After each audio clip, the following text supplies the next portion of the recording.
Dans cette écloserie, le directeur veille sur des pétoncles noirs.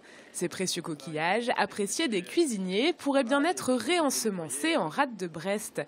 Ici, la spécialité, c'est de produire des naissins de coquilles Saint-Jacques qui sont ensuite implantés en mer.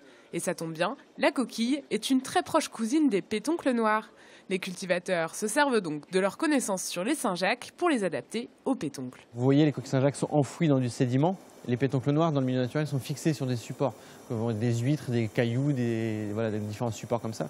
Donc il fallait trouver aussi, on ne pouvait pas les conditionner pareil que les coquilles Saint-Jacques. Et ce qu'on voit là pour le conditionnement géniteur est vrai aussi pour le comportement larvaire, pour le comportement post-larvaire. L'expérimentation sur les pétoncles a débuté en 2011 et des naissins de coquillages ont déjà été implantés en mer en 2015. Peu de pétoncles ont été ramassés. L'amélioration possible, trouver les bons endroits en rade de Brest pour lâcher ces bébés pétoncles. Là, ici, on est en micro-nurserie. Donc les larves se sont métamorphosées, se sont fixées en fait, sur les toiles. Et donc là, on les appelle des post-larves. Et ici, elles vont rester encore quelques semaines avant d'être transférées en mer dans nos structures en mer.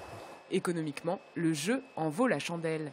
Une coquille Saint-Jacques en rade de Brest, le prix encrier, c'est-à-dire rémunéré aux pêcheurs, il tourne entre 4 à 5 euros à peu près en moyenne.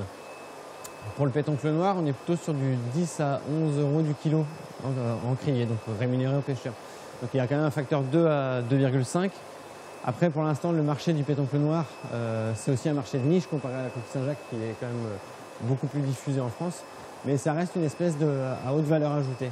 D'autres expérimentations devront être menées avant de pouvoir pêcher des pétoncles noirs dans la rade de Brest en plus grande quantité qu'aujourd'hui.